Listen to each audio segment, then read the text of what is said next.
G3 news వార్తలకు స్వాగతం. ముందుగా వార్తలోని ముఖ్యాంశాలు. ప్రపంచ ఏఐ సమిట్ లో భారత్ దార్శనికత చాటిన మోదీ. మానవాళికి సేవ చేయడానికి ఏఐ అన్న ప్రధాని.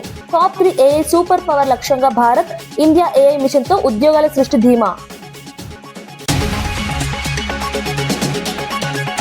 ఢిల్లీ పర్యటనకు బయలుదేరిన సీఎం రేవంత్ రెడ్డి. ప్రధాని విందులో పాల్గొన్న తెలంగాణ సీఎం. ఏఐ సదస్సులో మంత్రి శ్రీధర్ బాబుతో హాజరు. పార్టీ బలోపేతంపై ఏఐసీసీ నేతలతో భేటీ అవకాశం.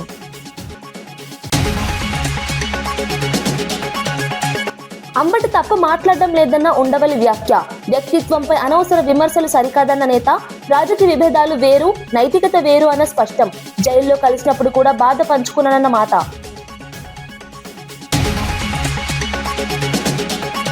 ప్రజా తీర్పును హత్య చేస్తున్నారన్న బాల్క సుమన్. మా వార్డులు గెలిచినా జోక్యం ఎందుకన్న ప్రశ్న. అధికారుల బెదిరింపులపై తీవ్ర ఆరోపణలు. ఇది ప్రజాస్వామ్యానికి విరుద్ధమన్న మాజీ ఎమ్మెల్యే.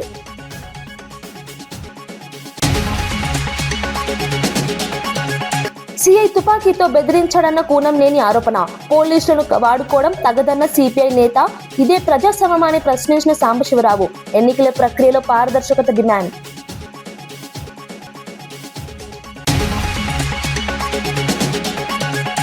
ఏఐ సమిట్ లో ప్రధాని నరేంద్ర మోదీ భారత్ దార్శనికతను స్పష్టంగా వెల్లడించారు. ఏఐ అనేది మానవాళికి సేవ చేయడానికి కానీ మనుషులకు ప్రత్యామ్నాయం కాదని స్పష్టం చేశారు. ప్రపంచ టాప్ 3 ఏఐ సూపర్ పవర్లలో భారత్ నిలవాలని లక్ష్యంగా పెట్టుకున్నట్లు తెలిపారు. ఇండియా ఏఐ మిషన్ ద్వారా స్టార్టప్లు మిలియన్ల ఉద్యోగాలు సృష్టిస్తాయని, మాతృభాషలో సేవలు అందిస్తాయని ధీమా వ్యక్తం చేశారు. సాంకేతికతను మానవ సంక్షేమానికి ఉపయోగించాలన్న దృక్పథాన్ని ప్రపంచానికి చాటారు.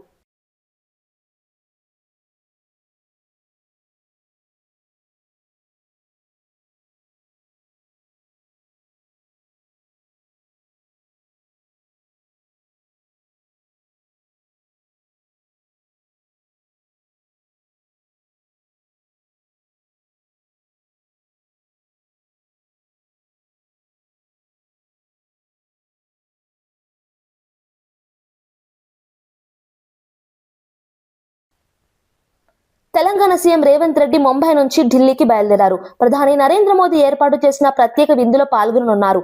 రేపు ఉదయం మంత్రి శ్రీధర్ బాబుతో కలిసి ఏఐ సదస్సులో పాల్గొంటారు. అనంతరం ఏఐసీసీ ముఖ్య నేతలతో భేటీ అయి రాష్ట్ర రాజకీయాలు, పార్టీ బలోపేతంపై చర్చించే అవకాశం ఉందని సమాచారం. ఈ పర్యటనకు రాజకీయ ప్రాధాన్యత ఏర్పడింది.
రఫేల్ యుద్ధ విమానాల తయారీలో 50% విడి భాగాలను భారత్లోనే తయారు చేయాలని రక్షణ మంత్రి రాజ్నాథ్ సింగ్ ఫ్రాన్స్ ను కోరారు.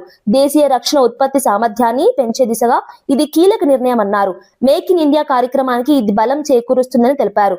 ద్వైపాక్షిక రక్షణ సహకారం మరింత బలోపేతం కావాలని ఆశాభావం వ్యక్తం చేశారు.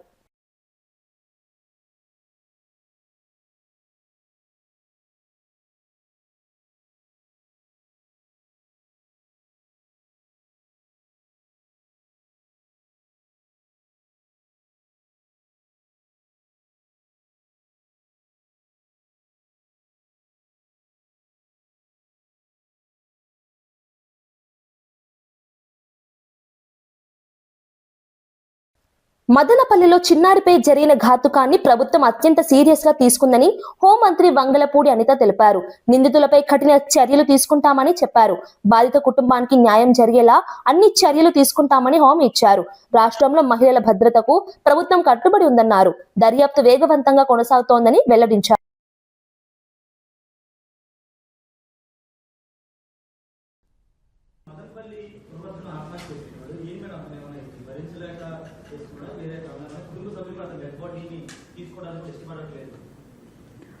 తను ఒక యాక్చువల్గా గాంజా మత్తులో ఉన్నాడు. గాంజా కూడా అలవాటై ఉన్న పరిస్థితి. యాక్చువల్గా మీ అందరికీ తెలుసు, నేను ఎంత హీట్ జనరేట్ అయిందో మీ అందరికీ కూడా తెలుసు. అందరం కూడా బాధపడ్డాం. దానికి మనస్తాపం చెంది ఆత్మహత్య చేసుకున్నాం. మున్సిపల్ ఎన్నికల్లో తమ అభ్యర్థిని నామినేషన్ ఉపసంహరించుకోవాలని ఒక సీఐ తుపాకీతో బెదిరించాడని సిపిఐ నాయకుడు కూనంనేని సాంబశివరావు ఆరోపించారు. ప్రజాస్వామ్యంగా గెలవాలని పోలీసులను వాడుకోవడం తగదన్నారు. ఇదే ప్రజాస్వామ్యాన్ని ప్రశ్నించారు. మరోవైపు రాజకీయ ఒప్పందాలపై కూడా విమర్శలు చేశారు. ఎన్నికల ప్రక్రియలో పారదర్శకత ఉండాలని డిమాండ్ చేశారు. పోలీసులు లాండ్ ఆర్డర్ కంట్రోల్ చేయడానికి, అదే ప్రతిపక్షాల వాళ్ళందరూ బెదిరించి తుపాకు పెట్టి అడుగుగా ఒకటి విత్డ్రా చేయడానికి కూడా ఒక తుపాకు పెట్టాడు ఒక సిఐ కొత్తగూడెంలో. చాలా ఇంక చెప్పుకుంటూ పోతే చాలా అరాచకాలు చేశారు. ఆ అరాచక పద్ధతులు మంచివి కాదనేది, ఎందుకంటే ప్రెస్ లో చెప్పక తప్పదు. ఇప్పుడు కమ్యూనిస్టులుగా దానికే ఉంటాం. స్నేహమే, పొత్తులే.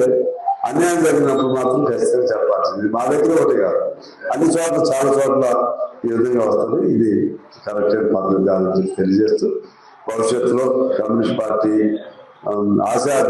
ఆశాజనకంగా కమ్యూనిస్ట్ ఉద్యమం మరింత బలపడుతుందని నేను ఆశిస్తూ, అది మీ అందరి సహకారం కోరుతూ మా కర్నూలు జిల్లా కొల్లాపూర్ ప్రాంతంలో పాలమూరు యూనివర్సిటీ విద్యార్థులు నాణ్యమైన ఆహారం అందించడం లేదని ఆందోళనకు దిగారు. ఒక్కో విద్యార్థి నుంచి 10,000 మెస్ ఛార్జీలు వసూలు చేస్తున్నప్పటికీ సరైన భోజనం పెట్టడం లేదని ఆరోపించారు. రోడ్డుపై బైఠాయించి నిరసన చేపట్టారు. నిరసనను అడ్డుకునేందుకు వచ్చిన ప్రిన్సిపల్ తో వాగ్వాదానికి దిగారు. సమస్య పరిష్కరించకపోతే ఆందోళనను మరింత తీవ్రం చేస్తామని హెచ్చరించారు.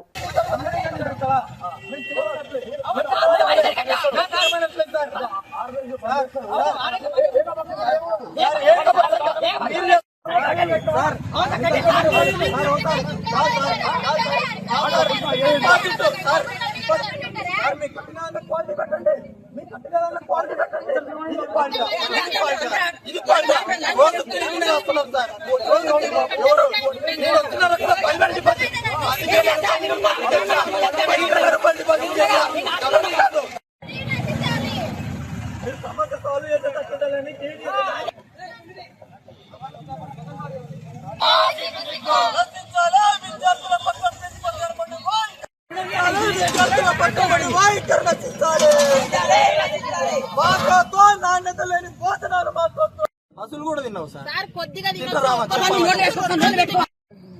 సార్ ఇన్ని రోజులు సార్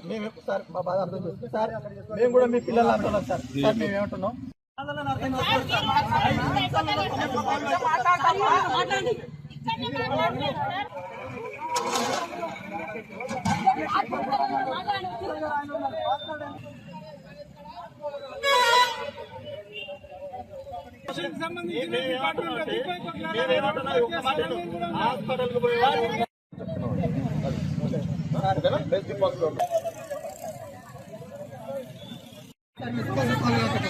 సమస్య సాల్వ్ అవుతుంది బ్రదర్. ఇల్లు వీరన్న భరత్ అంటారు.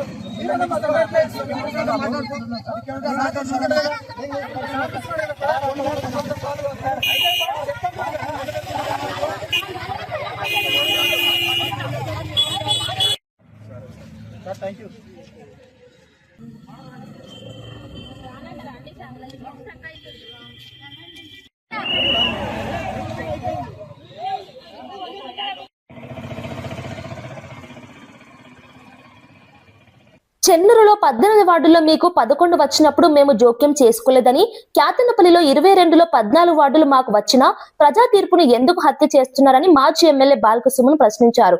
కలెక్టర్ కుమార్ దీపక్, ఎంఆర్ఓ మా అభ్యర్థులను బెదిరిస్తున్నారని ఆరోపించారు. ఇండ్లు కూల్చేస్తామని ఫోన్ చేసి బెదిరింపులకు దిగుతున్నారని మండిపడ్డారు. ఇది ప్రజాస్వామ్యానికి విరుద్ధమన్నారు. ఇక్కడ క్యాతనపల్లి మున్సిపాలిటీలో 22 వార్డులకు కానీ 14 వార్డులు మాకు ప్రజలు గెలిపించి మాకు అవకాశం ఇస్తే ఇక్కడి ప్రజా తీర్పును మీరు ఎందుకు తుంగలో దొక్కుతున్నారు? ఎందుకు పట్టపగలే ప్రజాస్వామ్యాన్ని హత్య చేసే ప్రయత్నం చేస్తున్నారు? ఇవాళ ఈ మంత్రి రాష్ట్ర ప్రజలకు, చెన్నూరు నియోజకవర్గ ప్రజలకు సమాధానం చెప్పాల్సినటువంటి అవసరం ఉంది. ఇప్పుడు కొత్త కథ వినిపిస్తా ఉంది పొద్దు నుంచి. స్వయంగా కలెక్టర్ కుమార్ దీపక్ అనేటోడు, అదేవిధంగా ఈ మున్సిపల్ కమిషనర్, ఎంఆర్ఓ వీళ్ళు మా అభ్యర్థుల, మా కౌన్సిలర్ల బంధువులకు, వాళ్ళకు వీళ్ళకు ఫోన్లు కొట్టి మీ ఇండ్లు కూల్చేస్తారు, మీ ప్లాట్లు గుంజుకుంటారు, మీరు రామకృష్ణాపూర్లో తిరగలేరు, మీకు ఇబ్బందులు అవుతాయి అని చెప్పి ఈ రకంగా బెదిరించే కార్యక్రమానికి మళ్ళా తెరలేపిరు. అంటే భద్రాచలం ఎపిసోడ్ నుంచి మొదలుకొని ఇవాల్టి బాల్కసుమన్ మీద కేసు పెట్టి జైలుకు పంపించే కుట్రదాకా ప్రతి సందర్భంలో ఏదో రకంగా ఈ క్యాతనపల్లి మున్సిపాలిటీని కైవసం చేసుకోవాలనేటటువంటి పిచ్చి ఆలోచన తప్ప ఇంకోటి కాదు. అందుకనే నేను చెన్నూరు నియోజకవర్గ ప్రజలకు, రాష్ట్ర ప్రజలకు విజ్ఞప్తి చేస్తా ఉన్నా. వీళ్ళ చేతిలో అధికారం ఉందని చెప్పి, వీళ్ళ చేతిలో పోలీసులు ఉన్నారని చెప్పి వీళ్ళు చేస్తున్నటువంటి దుర్మార్గాలను, వీళ్ళు చేస్తున్నటువంటి దౌర్జన్యాలను అందరూ కూడా గమనించాలని నేను కోరుతా ఉన్నా. తమ ఇండ్లు మూసి బఫర్ జోన్ లో ఉన్నాయని చెప్పి పంపించాలనుకోవడం అన్యాయమని బాధితులు ఆవేదన వ్యక్తం చేశారు. తమను పంపాక అక్కడ కట్టే భారీ భవనాలు బఫర్ జోన్ లోకి రావా అని ప్రశ్నించారు. ఇల్లు అనేది ఒక కళ అని, కూల్చేస్తామంటే ఎలా అని వేదన వ్యక్తం చేశారు. ఢిల్లీ నుంచి హైదరాబాద్ కోడలిగా వచ్చి ఈ రోజు ఇల్లు కోసం రోడ్ ఎక్కాల్సి వచ్చిందని ఒక మహిళ భావోద్వేగానికి గురయ్యారు. सपना होता हमारा एक घर, जब हमारा एक घर बनता है तो एक खुशी होती कि हमारा खुद का है, किसी का किराया नहीं, किसी का लोन, कुछ नहीं, जो भी है. बट अगर सामने से आके कोई इंसान बोलता है, वो सही बोले कि हम किसी जीव का घोंसला भी तोड़ने के लिए नहीं सोचते कि वो कहाँ जाएगा, कैसा है. बट हमारा घर, एक मेरी फैमिली नहीं है, मेरे कॉलोनी पूरी हैदराबाद में कितने सारे लोग हैं जिनके घरों पे अभी खतरा है पूरा. और आज से नहीं, पिछले 2 साल से यही टेंशन में हम लोग स्ट्रेस में हैं. छोटे बच्चे हैं, बुजुर्ग हैं, घर के सब है. कहाँ जाएंगे हम लोग, किधर? वो सर्टिफिकेट देने को बोल रहे कि TDR देना है, उस लेके हम किधर जाते? फिलहाल तो हमें वो लेना नहीं है. अपना घर है हमारा जैसा भी है. और दूसरी चीज बोल रहे हैं बफर जोन, रिवर बेड और FTL लेबल, मतलब हमारा घर सेफ नहीं है, बाढ़ का डर है, इसलिए वो उसका रिजर्वेशन कराना है सब कुछ. फिर एक साइड बोलते हैं कि वहीं पे हाई राइज बिल्डिंग बनेगी, टूरिस्ट अट्रैक्शन बनेंगे, पैसे का आएगा, कॉमर्शियल उसको बनाना है. वो तब FTL और बफर जोन नहीं लगेगा कि उस नदी में तब पानी नहीं आता, वहां पे खतरा नहीं आएगा. मेरा सीधा एक है क्वेश्चन है, जब हमारे घर तोड़ने के लिए खतरा है कि हमारा घर है इसलिए डेंजर है, बफर जोन है, वहां लेबल आएगा, पानी आएगा. अभी सारे 15 गेट होते हैं, वो सारे खोल दिए थे थोड़े दिन पहले, सभी को मालूम होगा, वो सब खोले थे, कितना पानी आया था. ठीक है, तब वो जानबूझ के किया था, जानबूझ के था, सब जानबूझ के था, कुछ ऐसा नहीं था, नेचर से कुछ ऐसा नहीं हुआ. इतनी सालों से हमारे ससुर हैं, ससुर के पापा लोग, ग्रेट ग्रैंडफादर सब लोग रह रहे. मैं यहाँ हैदराबाद अपना घर बसाने आई थी, आज मैं खड़ी हुई हूँ अपना घर बचाने के लिए. सच में मुझे अच्छा नहीं लगता ये सब चीजें सोच के आई, बड़े सपने लेके आई थी हैदराबाद में, दिल्ली से इधर आई. लेकिन जब ये सब चीजों के लिए आगे बाहर निकल के, मैं घर की बहू हूँ, मुझे बाहर आके खड़ा होना, मेरा 1 साल का बच्चा लेके मैं आई यहाँ पे, मन नहीं करता. लेकिन क्या, मेरे साथ कितनी फैमिली है वहाँ पे, कुछ आगे नहीं आ रही है, लेकिन बहुत सी है, सबका वही है, हमें अपना घर बचाना है. बट ये TDR नहीं लेना, आपको बस अपना घर होना. और वो जो सुंदरता है, मैं वीडियो है मेरे फोन में, मेरे छत से नदी दिखती है, इतने सुंदर मोर वहां नाच रहे थे, इतने अच्छे, पूरा जीव है, सब है, उनको बर्बाद करके रखना है, क्या करना? पूरी नेचर तो हटा गई. नेचर में भी कुछ उनको भी हक है. ग्रीनरी में अभी हैदराबाद नंबर 1 पे आ रहा था, बट अब वो नहीं आएगा क्योंकि हाई राइज बिल्डिंग बन रही, पहाड़ तोड़े जा रहे हैं, नदियां हैं उनके पास में, जो भी है वो लैंड होके बस प्लाटिंग करना है, हाई राइज बिल्डिंग बनाना है और पैसा कमाना है, कमर्शियल लैंड बनाना है, बस. उससे कुछ नहीं होता. नेचर कहाँ चाह रहा है? घर है, गरीबों का है, उन्हें तो एटलीस्ट सुकून से रहने दो. हम किसी से कोई एक्सपेक्टेशन नहीं रखें, ना हमें स्कॉलरशिप, हम जनरल है, नॉर्मल है, इंसान है भाई, हमें रहने दो अपने घर में, और कुछ नहीं होना. Thank you. అన్నమయ్య జిల్లాలో నిందితుడు కులవర్ధన్ ను రక్షక్ వాహనంలో తీసుకెళ్తుండగా పోలీసుల నుంచి తప్పించుకుని పారిపోయాడని ఎస్పీ ధీరజ్ కునుబిల్లి తెలిపారు. అతని కోసం 3 బృందాలు గాలింపు చేపట్టాయి. ఉదయం అతను చెరువులో మృతదేహంగా లభ్యమయ్యాడు. ప్రాథమిక దర్యాప్తులో ఆత్మహత్య చేసుకున్నట్లు తెలుస్తోందన్నారు. పూర్తి వివరాలు దర్యాప్తులో వెల్లడవుతాయని చెప్పారు. ఆ టైంలోని చుట్టుపక్కల ఒక 50 మంది గ్రామస్తులంతా కూడా గుమిగూడి ఇతన్ని చంపడానికి ప్రయత్నించే సమయంలో మనమే రక్షక్ వెహికల్ని లో పెట్టి ముద్దాయిని అతన్ని తీసుకోవడం జరిగింది.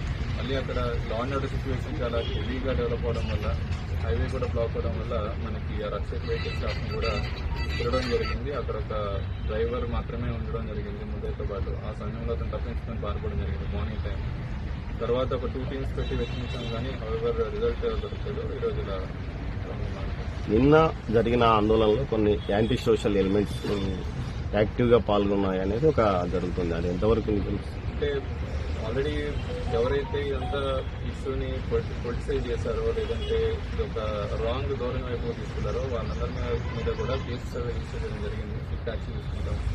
ఏదైతే పాపకి జరిగిన అఫెన్స్ అనేది చాలా దురదృష్టవశాత్తు చూపించాల్సిన క్షణంలో ఇది వాళ్ళ ఓన్ పొలిటికల్ మైలేజ్తో, లేదంటే వాళ్ళ ఓన్ ఆర్గనైజేషన్ ఇంట్రెస్ట్ కోసం వాడుకున్న వాళ్ళందరి మీద కూడా మనం కేసు రిజిస్టర్ చేస్తాం అండ్ స్ట్రిక్ట్ యాక్షన్ కూడా తీసుకుంటాం.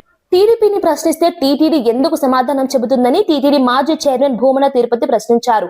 టీటీడీ ఏమైనా టీడీపీకి అనుబంధ సంస్థనా అని అనుమానం వ్యక్తం చేశారు. ఇటీవల వెలువడిన ప్రకటనపై తీవ్ర విమర్శలు చేశారు. దేవస్థానాన్ని రాజకీయాల్లోకి లాగడం తగదన్నారు. పారదర్శకతతో వ్యవహరించాలని డిమాండ్ చేశారు. వెబ్సైట్లో దాన్ని పొందుపరచల టీటీడీ ఇచ్చినటువంటి ప్రకటనకి తెలుగుదేశం పార్టీకి సంబంధించిన పత్రికలు, ఛానళ్లు ఆ ప్రకటనని చాలా బహుళ ప్రాచుర్యంలోకి తెచ్చినాయి. టీటీడీ ఆ ప్రకటనని మేము ఇవ్వలేదు అని ఖండించను కూడా లేదు. అంటే టీటీడీ ఇచ్చినట్టుగానే భావించవలసి వస్తుంది. అదే ప్రకటనని బిఆర్ నాయుడు గారు తన ట్విట్టర్లో యథాతథంగా ఉంచటము జరిగింది. టీటీడీని ఎవరు ప్రశ్నించారని వాళ్ళు సమాధానమిచ్చినారో అర్థం కావటం లేదు. ఎవరు టీటీడీని ప్రశ్నించలా, ప్రశ్నించింది టీడీపీని. టీడీపీని ప్రశ్నిస్తే టీటీడీ ఎందుకు సమాధానమిచ్చింది అన్నది ఆశ్చర్యం. బోలేబాబా మా అసోసియేటెడ్ సంస్థ హెరిటేజ్ అని అన్నట్టుగా, మా మ్యానుఫ్యాక్చరింగ్ యూనిట్ ఇందాపూర్ అని హెరిటేజ్ అన్నట్టుగా టీడీపీ పార్టీకి టీటీడీ ఏమన్నా అనుబంధ సంస్థనా అనే అంత పెద్ద ఆశ్చర్యకరమైనటువంటి అనుమానాలు నిన్న వాళ్ళిచ్చినటువంటి ప్రకటన ద్వారా అర్థమవుతుంది. టీటీడీ అన్నా టీడీపీ అన్నా ఒకటేనా అని ఆ ప్రకటన చూసిన వాళ్ళందరూ కూడా అనుకుంటున్నారు. అంబటి రాంబాబు అనే వ్యక్తి తప్పు మాట్లాడడం తాను ఎప్పుడూ వినలేదని మాజీ ఎంపీ ఉండవల్లి అరుణ్ కుమార్ అన్నారు. ఇటీవల కారులో కూర్చొని బాధపడ్డారని, తాను జైల్లో కలిసినప్పుడు కూడా అదే విషయాన్ని చెప్పాడని వెల్లడించారు. అంబటి వ్యక్తిత్వంపై అనవసర విమర్శలు చేయడం సరికదన్నారు. రాజకీయ విభేదాలు వేరు, వ్యక్తిగత నైతికత వేరు అని సూచించారు. ఎప్పుడు కూడా అతను తప్పు మాట్లాడటం చాలా వ్యంగ్యం, ఎటకారం, వేళాకోళం ఉంటుంది. కానీ తప్పుగా ఒక మనిషిని కించపరిచేలా, ఎందుకంటే నా మీద చాలాసార్లు మాట్లాడాడు. నేను అప్పుడు కాంగ్రెస్లో ఉండి అతను వైసీపీలోకి వెళ్ళినప్పుడు నా మీద బోల్డ్ అని ప్రెస్ మీట్లు పెట్టాడు. ద్రోహి నువ్వు అన్నాడు, ఇది అన్నాడు. ఎప్పుడు కానీ అందులో అన్పార్లమెంటరీ వర్డ్స్ ఏముండవు. మనం ఎలా మాట్లాడేవాడిని అనడానికి లేదు. నా మీద ఆ లెవెల్లో రెచ్చిపోయేవి అనడానికి ఉంటుంది తప్ప అలాంటి మాటలు మాట్లాడతావా అన్నారు. ఎప్పుడు మొన్న కూడా అతను ఏం ప్రెస్ మీట్లో అన్నదో ఏదో కాదు, అతను అనుకున్న మాట వచ్చి కారు మీద కొట్టేస్తుంటే అతను అనుకున్నాడు. ఎందుకంటే కొడుతున్నాడు ఎవరో అతనికి తెలిసి ఉండరు. చంద్రబాబు నాయుడు మనుషులని చెప్పి చంద్రబాబు నాయుడు అనేసాడు. అన్నాక వెంటనే చాలా బాధపడ్డాడు. చాలా మొన్న కూడా నాకు జైల్లో అదే చెప్పాడు. ప్రెస్ మీట్ పెట్టి చెప్పాడు. మన జైల్లో కూడా బాధపడ్డాడు. ఎలా వచ్చిందో అలా వచ్చింది, ఇంకా కొడతనం పోలేదు నాకు. చిచి తిరుమల ప్రసాదంలో అవినీతి జరుగుతోందని ఎమ్మెల్సీ ఆరోపించారు. నిన్నటి వరకు 350కి కొనుగోలు చేసిన నెయ్యిని ఒక్కసారిగా 700కి పెంచడం వెనుక భారీ అవినీతి ఉందని విమర్శించారు. బయటకు పెద్ద మనుషులా చలామణి అవుతూ లోపల అవినీతి చేయడం సరికాదన్నారు. ధరల పెంపుపై సమగ్ర వివరణ ఇవ్వాలని డిమాండ్ చేశారు. రాష్ట్ర ప్రజలందరూ కూడా ఒక పాపాన్ని వచ్చి ఓటేసి 5 సంవత్సరాలు బదిలిస్తే ఏ రకంగా ఈ పార్టీ ప్రభుత్వం తాలూకా దోపిడీ ఉందో ఒకసారి రాష్ట్ర ప్రజలందరినీ కూడా ఆలోచన చేయమని కోరుతున్నాను. నేను చెప్పిన దాంట్లో ఏదైనా అవాస్తవం ఉంటే, చెప్పిన దాంట్లో ఏదైనా కాదు అనుకుంటే రమ్మని చర్చించమనండి. వాస్తవాలు చెప్పండి ప్రజలకి. చంద్రబాబు నాయుడు మాట్లాడిన ప్రతి మాటని మేము చూపెడతాం. ఆ కూటమి సభ్యులు ఆ నాయకులు మాట్లాడిన ప్రతి మాటని మేము చెప్తాం. జరిగిన వాస్తవాలు ఏంటో చెప్తాం. నిన్న కూడా చూపెట్టాను మీ అందరికీ. హెరిటేజ్ సంస్థకి ఇంద్రాపూర్తో ఉన్న డైరీకి ఉన్న సంబంధాలని, వాళ్ళ అనుబంధాలని అవన్నీ చూపెట్టారు. నిన్న సాయంత్రం వచ్చి ఒక వివరణ కూడా తిరుపతి దేవస్థానం నుంచి ఇప్పించారు. వివరణల కంటే చర్చ రావచ్చు కదా, రాలే. ఎంతసేపు ఫాల్స్ పబ్లిసిటీ. దాంట్లో ఏదున్నా మోటివ్ మాత్రం దోపిడీ, దాంట్లో అవినీతి. ఎక్కడికి వెళ్ళే అక్కడికి వెళ్తుంది. అది ఏ అంశం చూసుకున్నా మళ్ళీ చుట్టూ తిరిగి ఆ దోపిడీ దగ్గరికి వస్తుంది. సుప్రీంకోర్టు మీరు వేసిన సిబిఐ ఎంక్వైరీ సిట్టే సిబిఐ ఎంక్వైరీ ఫైండింగ్స్ ఇచ్చిన తర్వాత అప్పుడు వాస్తవాలన్నీ మళ్ళీ బయటకు వచ్చాయి. కొన్ని కొత్త విషయాలు బయటకు వచ్చాయి. ఓ పక్క వచ్చి హెరిటేజ్ సంస్థ బయటకు వచ్చింది, ఓ పక్క వచ్చి సంగం డైరీ బయటకు వచ్చింది, ఓ పక్క వచ్చి ఇంకా నంది అంటున్నారు. ఇంకా అది కూడా జరుగుతుంది. దాంతో హెరిటేజ్ ఉన్న సంబంధాలు కూడా విషయాలు కూడా బయటకు వస్తున్నాయి. ఇవన్నిటికంటే ముఖ్యం ఏదైతే ఇంతవరకు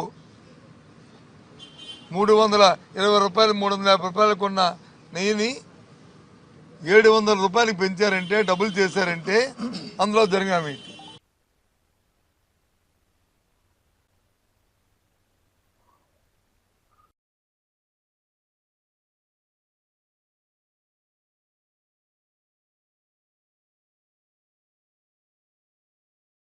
ముందు ముఖ్యాంశాలు మరోసారి.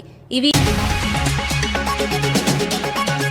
ప్రపంచ ఏఐ సమిట్ లో భారత్ దార్శనికత చాటిన మోదీ. మానవాళికి సేవ చేయడానికి ఏఐ అన్న ప్రధాని. టాప్ 3 ఏఐ సూపర్ పవర్ లక్ష్యంగా భారత్. ఇండియా ఏఐ మిషన్ తో ఉద్యోగాల సృష్టి ధీమా. ఢిల్లీ పర్యటనకు బయలుదేరిన సీఎం రేవంత్ రెడ్డి. ప్రధాని విందులో పాల్గొన్న తెలంగాణ సీఎం. ఏఐ సదస్సులో మంత్రి శ్రీధర్ బాబుతో హాజరు. పార్టీ బలోపేతంపై ఏఐసిసి నేతలతో భేటీ అవకాశం.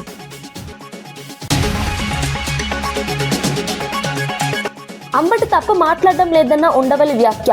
వ్యక్తిత్వంపై అనవసర విమర్శలు సరికాదన్న నేత. రాజకీయ విభేదాలు వేరు, నైతికత వేరు అన్న స్పష్టం. జైల్లో కలిసినప్పుడు కూడా బాధ పంచుకున్నానన్న మాట.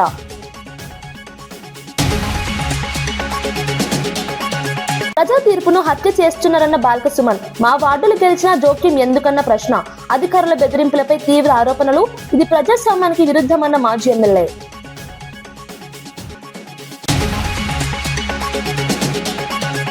సిఐ తుపాకీతో బెదిరించాడన్న కూనంనేని ఆరోపణ. పోలీసులను వాడుకోవడం తగదన్న సిపిఐ నేత. ఇదే ప్రజాస్వామ్యాన్ని ప్రశ్నించిన సాంబశివరావు. ఎన్నికల ప్రక్రియలో పారదర్శకత డిమాండ్.